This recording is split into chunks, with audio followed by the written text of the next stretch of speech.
Chris Motes, and this is Faith in Politics. On this broadcast, we range from the soul to the state as we cultivate those virtues and explore those principles that help us live well as faithful Catholics in this great land. Hey, welcome back for another episode, folks. I am glad you are with us. We are in the Christmas season. Doesn't that feel great? You know, if you're like me, you've been stuffed full of cookies and hams, and it's time to begin that 2022 diet. I'm looking at a couple different gyms and ready to hit it. I'm actually going to start Exodus 90 here in a couple weeks with a group of guys. If you haven't done that before, that'll supercharge your spiritual life. An intense sort of 90 days. It's like a double Lent, 90 days getting ready for Easter. You've got fraternity, you've got prayer, and you've got the asceticisms. So for me, with my love for the Christmas cookies, I'm getting ready for the asceticisms, which includes not a whole lot of Christmas cookies. Okay, as we are about to launch into our legislative session, begins next week, 38-day legislative session here in South Dakota. We are getting ramped up here at the South Dakota Catholic Conference. A lot of exciting topics. Looking forward to bringing you guests in the weeks ahead to talk about all the bills that are coming your way. As we get ready for it, though, I want to return to a perennial theme that we've kind of unpacked on this show. And it kind of comes from John Paul II, Evangelium Vitae, the great pro-life encyclical. One of the things he says in there that's just really stuck with me is he says the basis for all social policy is family policy. So family is just so important. Excited to welcome onto the program today the author of a new book, The Recovery of Family Life, Exposing the Limits of Modern Ideologies, Scott Yenor, professor of political science at Boise State University, where he teaches political philosophy. We're not going to quite get to the book, but we're going to talk about some other kind of recent work and first things and some talks. So we're going to talk about family life. Professor, welcome to the show. Thanks for having me. It's good to be here. So glad you're here. It's just such an important topic. So whenever I see things, either written word or on YouTube, these great talks that are driving at the topic of, the sexual relationship between men and women, which obviously is the basis for family life, produces children, you've got my attention. And you recently gave a talk just on kind of family form and what our nation needs, which I found it to be a really compelling talk. One of the things that you mention at the start of the talk, just by way of diagnosis, if you will, is you say androgyny is a threat to family life. Wait, that's right up at the front. Can you say a little more about that? Well, yeah, the principle that guided that talk was that if you're going to have a great nation, you need great families. And great families are communal. They're communities of sharing, from each according to their needs to each according to their abilities. Yes. But men and women actually have different abilities, and men and women have different virtues and different vices. And so how marriage is formed will either emphasize virtues or emphasize vices. And the idea that men and women are interchangeable actually leads to families that actually don't have very many kids and don't end up sharing a lot together. So the unique contributions that men and women not only make to procreation, but to family life themselves, need to be at the heart of what a form, that is an institution that the public tries to defend. What that means is, here's some of the characteristics of that institution. It needs to be enduring. It needs to be something that lasts. It needs to be something that's fruitful. That is, that gives, rise to children, and it needs to be something that raises those children up to honorable adulthood. Yes. And it needs to be something that engages both the hearts and minds of the husband and wife. And that means it has to have serious responsibilities. Yes. And and the way that we treat family life from the perspective of public law will say a lot about whether or not families have serious responsibilities, whether or not they're enduring, whether or not they're communal. And so what I was trying to defend in that speech was the idea that men and women make unique contributions to an institution that is necessary for national thriving and survival even. Well, I love that how you just relate I mean, sometimes we think of these things as just so intimate and personal, and they are obviously who one will choose to marry or not marry. But the connection you draw to our national life even is very important. One of the themes that you unpack as you're critiquing feminism, right, is careerism. You say careerism and easy sex. This is a recipe for national disaster. So, I mean, work is kind of a theme. Can you say more about that? Yeah, well, what I mean by careerism is, neither the man nor the woman in a marriage should value their career over the family. That is, you should see your job or the work that we're doing as a means to the achievement of family goals. So that it's not that men are independent and out there working in the workplace. It's that men are providing for their families through a job. Yes. And I think one of the elements of modern feminism has been the emphasis on careers, that they're really important to human beings' identities, that they're central to human beings' identities, and at the expense of family life. And so what I try to defend over the course of time, this I didn't do in that NatCon speech, but I do in my book, is the idea that, everyone's going to work now. And we live a lot longer.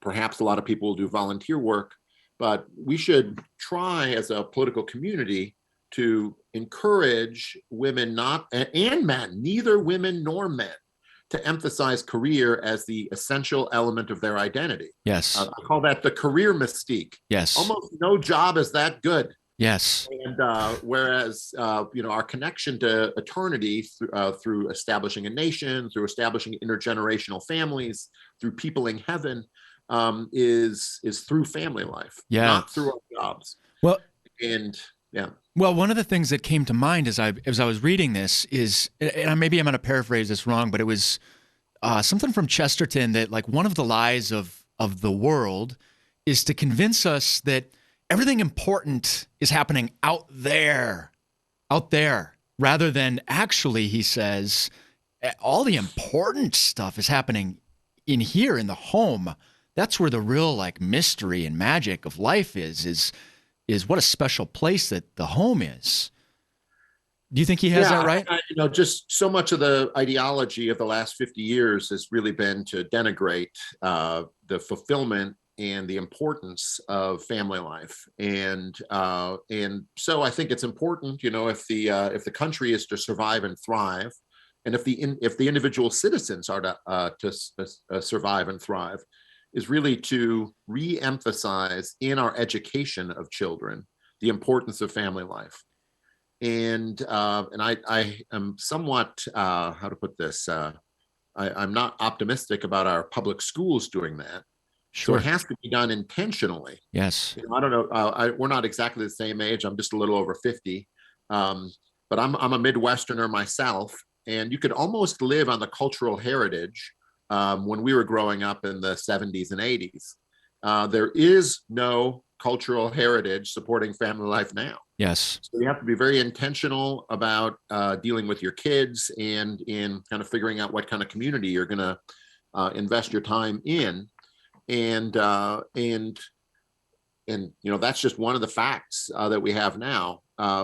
Having a broader pro-marriage culture is probably essential, but that can only really start if it starts with little inkblot pro-marriage cultures around the country. Yeah, and I think that idea of the cultural heritage kind of being we can no longer eat of its fruits is not a new idea to listeners of this show we've unpacked a book called From Christendom to Apostolic Mission before. The idea just being like Christendom is no more. We're kind of in a new era. Truly. One of the things that you mention is data on women delaying or foregoing marriage, family life, having children. I don't know if you have any of that data at the tips of your fingers, but if not, maybe just could you speak to the trends broadly, and then also what do those mean for men being called to duty or not? Yeah, I don't have the data at my fingertips. I'm a political philosophy guy. That's right. Are natural to me. But the way I think about it is that is that we are probably only right now beginning to have the true fruits of the feminist and sexual revolution, because the people who are mothers now were not raised by mothers who themselves were raised by mothers before the sexual revolution and feminism. Yeah. That is, the people who are raising children or having children now don't know anything of the world before feminism and the sexual revolution. Yeah.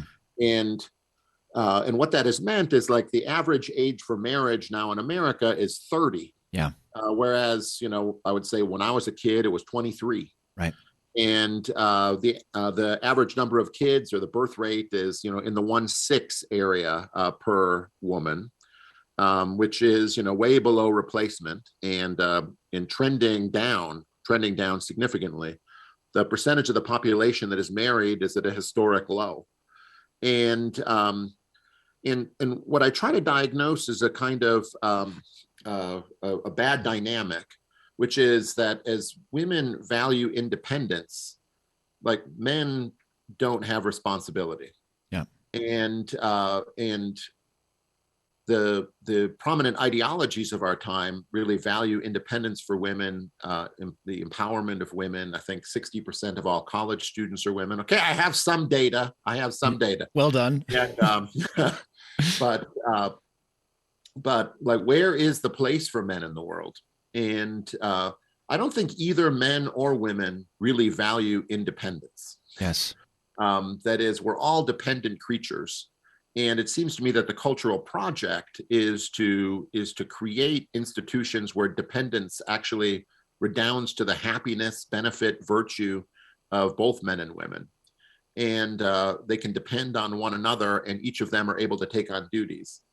So as women have become more independent of the family, men have become less responsible. That's kind of the broad trend.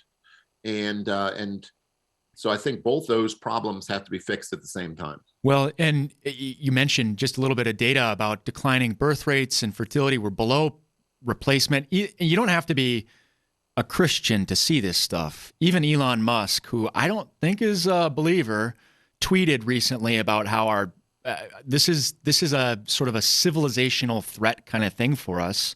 The fact that we're not having children, and it, as you point out, says something about our interdependence or lack thereof. Yeah, no doubt about it. The leading edges of this in the world are East Asian countries, where birth rates are really actually almost below 1. In Singapore, they're below 1. In Korea, they're below 1. And they're beginning to see a cratering population where they expect to lose hundreds of thousands of people in total population. These countries don't allow immigration like we do in America, so there's no way to really rejuvenate the stock of people. Yeah. And obviously none of those are Christian countries. They've been trying to leverage birth rates for a decade and haven't been able to move them. And because it's not an economic question. Yeah. You can't treat marriage, family life, having children as an economic question. It's actually a reflection of character. It's what you value. Yes. And you can't change the values of a country simply with those economic tools that they've tried. And, I worry that we will emphasize economic tools instead of tools of values here. A lot of the proposals that have been out, and I've written about this in First Things and a couple other places, they emphasize child tax credits and everything. Yeah. That's just not where the action is. That's not where the problem is. The problem is what women think of as a good woman and what men think of as a good man no longer involves marriage. And to the same extent that it didn't in the past. And without changing that, you're not going to change the birth rate. Well, and you, in tracing these errors that are prevalent in thought, sometimes I can't help but wonder if maybe these errors have begun with sort of an elite leadership class in a way that has really detrimental effects on the working class and the middle class, but maybe those values aren't quite held. And I want to just share, this is from an op-ed in the Wall Street Journal last May, J.D. Vance and a co-writer. They point out, this is survey data, a survey showing that upper-class Americans are most likely to prefer a work-family model, meaning career-centric, in which two earners are relying on childcare as we could talk about daycare too. But the survey data shows that poor, working class, and middle class survey respondents prefer a model with one parent working full-time and the other providing at-home childcare. So kind of getting into some of the policy stuff, how do you read this survey response? And is that a good thing that we should affirm in the working and middle classes if the survey is in fact reflecting reality? Yeah, I mean, I think there's a lot of there's a lot of contradictory evidence out there. The way I look at it is that America's middle class, I should say upper middle class, lives about like they did in 1980. The divorce rate is very low. They keep their families intact. And I do believe that there is a kind of social pressure that operates within the upper middle class that keeps families intact and keeps parents kind of doing their responsibility. It would be bad for the kids' careers and for their own reputations if they let their kids down. The reputations among the upper middle class really reinforce responsible parenting. It's not traditional, you can have sex outside of marriage, abortion is okay. Yeah. But so it's a neo-traditional family. There may be more sharing of work than there was in the 1950s or something. But so they live with this kind of free-flowing attitude, but they live pretty traditionally. The problem is that the free-flowing attitude is what is our public philosophy when it comes to marriage. Yes. So that the middle class, and especially the lower class, which used to be kind of the source of severe morality, now live according to the loose form that the upper middle class claims to live according to. So, and feminists write about this. There's a great book by a woman named Stephanie Kuntz called Marriage, a History, or Love Conquers Marriage. Yeah. I forgot the name, but near the end of it, she says, wow, the upper class has the greatest marriages in the history of the world. They're egalitarian. They don't have to last if they don't like them. They're happy. And, as a result, very much connected to that idea, the lower class have never been in a worse situation. Because we've destroyed the form and expectations of marriage. She's happy for the fulfilling careers that women and men can live in the upper middle class. That's what the new form has given birth to. But downstream from that and connected to it is the destruction of marriage among the lower class. And so, like you see this all over the place. You live in South Dakota, I'm here in Idaho. The rural parts of our states, you'll see there's much more crime. There's much more in drug use, suicide use, deaths of despair, as they're called. Whereas the upper middle class, like they just skate along, have good 401ks and live happy lives like that. So I do believe there's a huge class cleavage in America. Charles Murray has written about it. Kay Heimowitz has written about it. Sounds like J.D. Vance has written about it in the Wall Street Journal. He certainly wrote about it in his Hillbilly Elegy book. Yes. And it also exists, in our urban centers where especially Black families are just, they barely exist in the urban centers. But, in these surrounding suburbs, things look like Leave It to Beaver. Yeah. One of the things you point out in your First Things article, which is just for listeners, the article is called Sexual Counter-Revolution. It sort of unpacks the sexual revolution and says, we need a counter-revolution. And then you've got some policy prescriptions. I know it's a sketch and it's initial.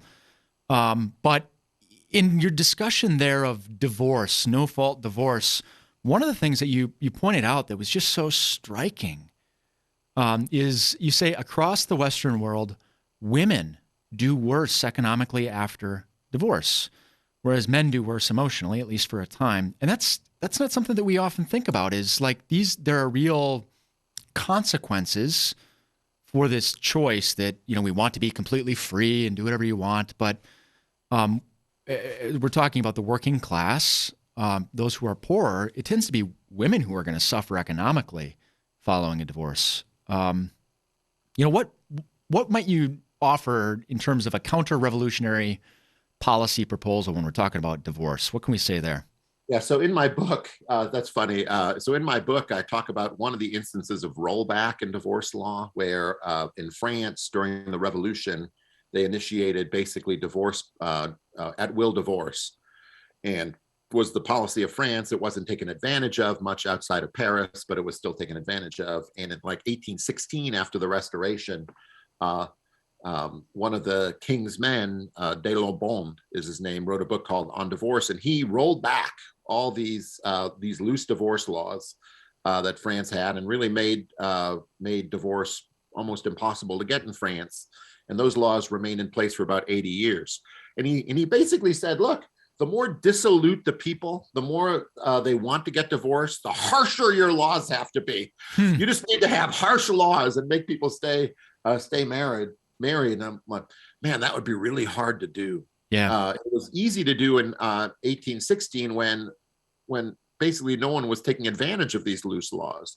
But now, when so many people consider cohabitation equal to marriage and where divorce is quite easily gotten, it obviously is more of a mass problem that requires more subtle solutions.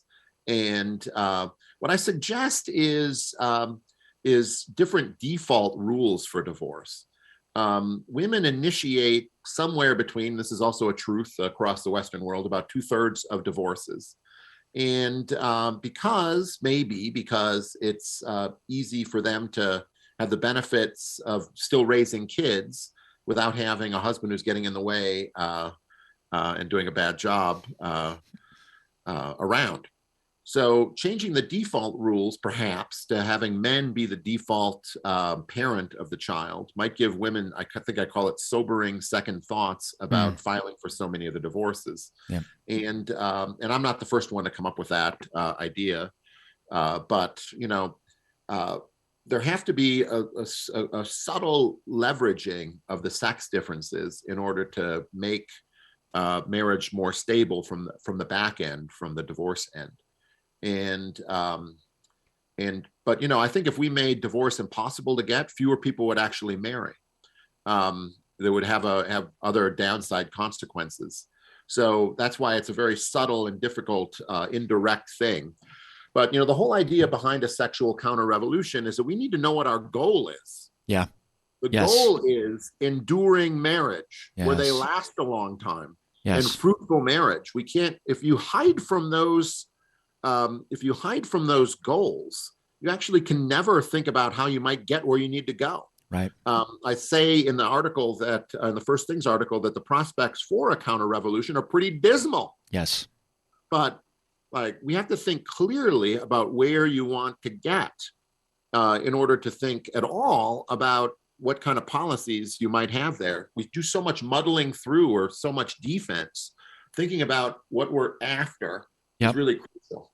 Yeah, and if we have any of our policymakers tuning into this podcast right now, they're like, Chris, what are you talking about? We're not changing our divorce laws. It's just like a political non-starter. We could talk about another issue. Contraception is something you unpack a little bit. And people would say that's a complete political non-starter. But to your point, I mean, this is in a sense, it's kind of academic work, but it's not merely just in the realm of thought. We just need to think clearly about the ends that we want and where we're going. And what I appreciate about the First Things article is that you say very clearly, what we need to be after is a renewed public consensus about the goods that are here. One of the things that you mention in terms of pursuing a public consensus along these lines is just the power of public symbols and sort of dedicating months to certain things, which I thought was an interesting idea. Set aside, April as marriage month, and let's talk about this. Politicians do have a bully pulpit. To step back from that, though, I just mentioned this really contentious societal contraception. And if our listeners don't know, you're not a Catholic. I thought only Catholics talked about this stuff. Can you tell us what's the political or policy implication? Why is contraception important to this conversation about the goods of marriage and a common political life? Yeah, when I was a younger academic, so back in the aughts, I read this little biography of de Gaulle. And Charles de Gaulle was kind of making a last stand against contraception being legalized in France. This was 67, 68. And de Gaulle said something that kind of stuck with me in a newspaper interview. He said, well, all contraception is going to do is it's going to turn men and women into instruments that use one another. And I was like, oh, that's kind of an interesting thought. I started who thinks that? And because I was a serious Lutheran growing up, and still am, and I had never heard an argument against contraception. Here, Charles de Gaulle made it, and that's how I found John Paul II's work on it. And I was like, oh, those are good arguments. I've kind of tried to live according to those things. And so, I think there are public things that can be done about contraception, and not making it free would be one thing. Yeah. Not emphasizing, which I think many of our public schools do, the use of contraception in sex education, perhaps not even making it the domain of the state to talk about sex education. Yeah. Are things that I don't think are non-starters. That is, I think there's maybe even a public consensus against some of those things. Yes. And, but like the orientation that you're pointing toward is a discouragement of the use. Yes. And a recognition of the cost, not only physical, but emotional, and on the strength of marriage from wide use. Look, contraception is part of the feminist movement. It is part of the attempt to weaken family life, because family life will be about less. Yes. Because children are the center of the community that marriage is. And if there are no children, then marriage isn't as much of a community. Yeah. And if marriage isn't as much of a community, each individual can pursue his or her own identity. And so they knew what they were doing. And it's difficult to get from, wide use of contraception to strong marriages. Name a society where that has happened. Yeah. Whereas you get a lot of evidence in the other direction. Yes. So I think there are, I think it's important to recognize that this isn't just about parent rights when we talk about sex education and the use of contraception in public schools. It's about what we're trying to get ultimately out of a marital consensus. Yeah, very, very well put. And one of the things that really struck me too is you're talking about, government making this free, and whenever we see the government sort of putting its thumb on the scales. I read this. It was a Janet Yellen study from the late 90s. Whenever the government gets behind contraception, abortion always goes up. So even if you're maybe just invested in like the pro-life movement too, that's something to be aware of, is that it's sort of contra fruitfulness at a very basic level. Okay, Professor, we've got maybe just a couple seconds left here. Thanks so much for the conversation. Any parting thoughts for our listeners? Any counsel for us as we're thinking about family policy in our legislative session ahead? Well, I mean, only the big point, that is, there's a relationship between means and ends, and knowing what the end is important to figuring out what means you want to use. Don't spend so much time arguing on the opponent's grounds. Try to push forward the idea that family life is important for the citizens of South Dakota, and have that be kind of the centerpiece of why you're doing what you're doing.